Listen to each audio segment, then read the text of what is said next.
Hello, mabuhay everyone. My name is Althea Faye Manglicmot from BSTM 2B. I'm Manglicmot and I'm working in IWS, which is wirings. Shaina Manglicmot is working at IWS wiring system. She is operator and create harness IL in cars. The interview was conducted in Messenger video call. Hello, good afternoon, ma'am. Hello, good afternoon. Can you please introduce yourself and your current role in your organization?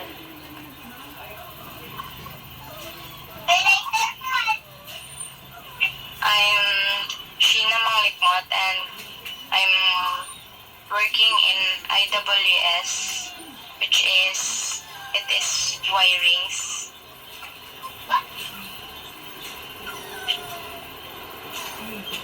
And how long have you been working in this role? And what is your career path leading to this position?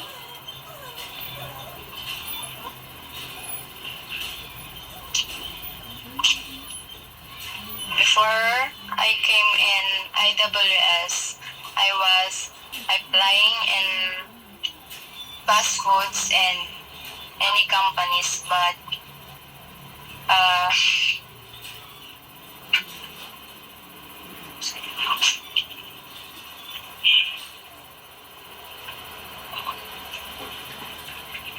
in the end, the IWS is the last company. Could you describe the main goals or objectives of your role within the company? I am an operator in there, and we are creating a harness and using it in cars, and there's a lot of loads to finish the product, and we are going into import in Japan. Can you walk me through a typical day in your role? What are the sum of the communication tasks you handle regularly? This is a private company that you can just enter because many people want to imitate it because of the good quality of the product we make. So I can only tell you just a little bit about it. How often you communicate in your colleges, clients, or supervisors, and given a day, what communication methods do you use most frequently?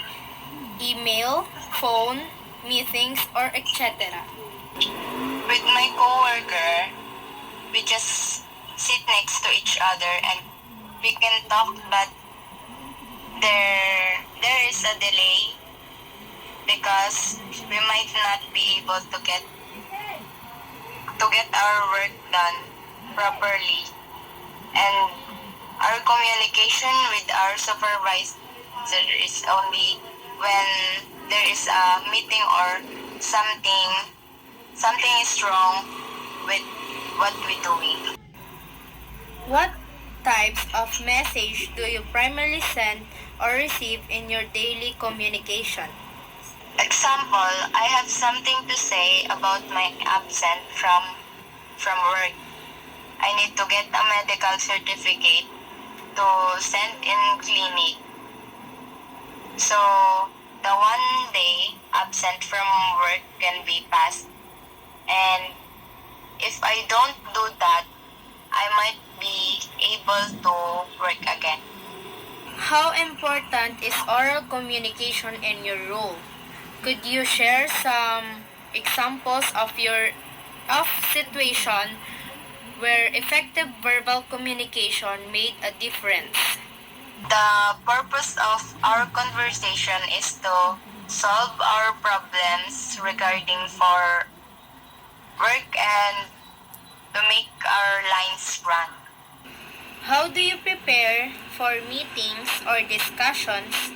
What strategies do you use to ensure your message is clearly understood? I I listen carefully and understand what is being conveyed and to avoid making mistake in any process of product. Are there any challenges or barriers you face with oral communication in your role? How do you overcome them? The challenges that we face every day will never go away. But to solve them, you must know what to do and memorize these things to avoid making mistake again. And if you make a decision, make it sure to think about it carefully before making it. How do you approach written communication in your role? Are there certain formal styles or tools you can use frequently? The most common way we communicate it, writing is when you write the apology, saying you won't make the same mistake again and that you will follow the rules within a workplace. Can you describe a situation where clear and effective written communication was essential to your success or the success of a project? We use this to avoid repeating our mistake and to comply with the company rules and regulations. What are some common issues or misunderstandings you face when communicating in writing and how you describe them?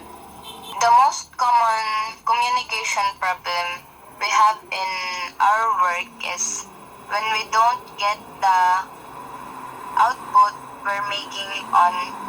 So we often don't get the right output at work.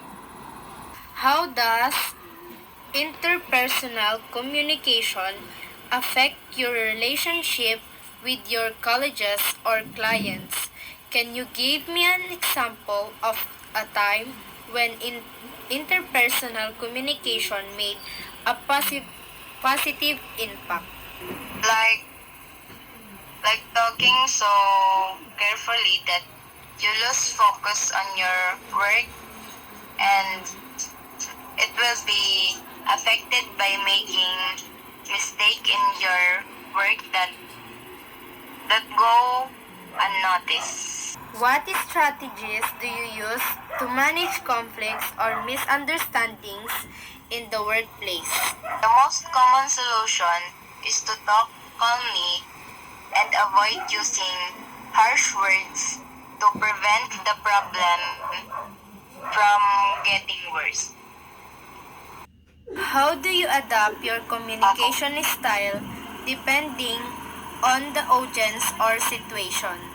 Because this is the right thing to do rather than making the situation worse, which could lead you being fired from your job and never being able to return.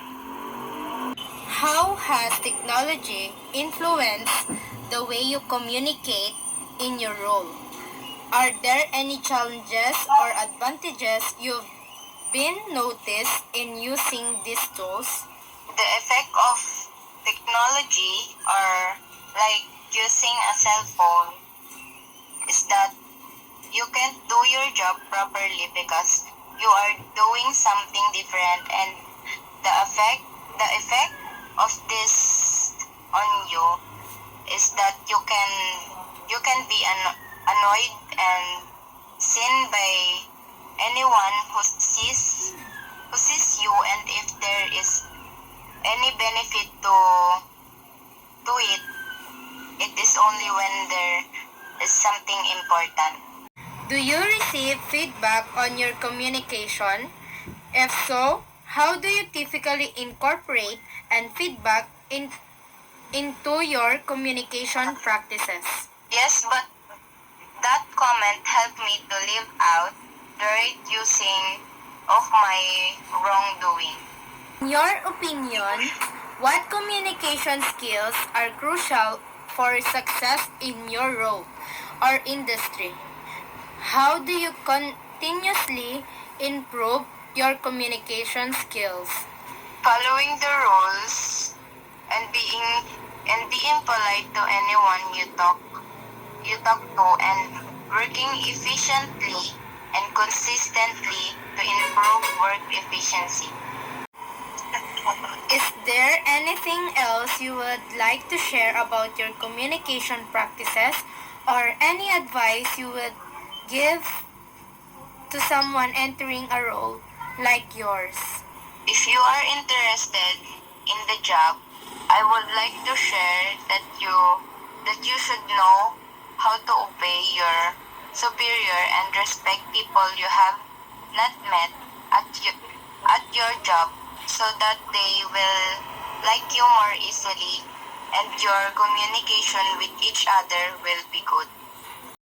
Shaina Manglicmot is working at IWS wiring system. She is operator and create harness IL in cars. She work for her family and also for herself.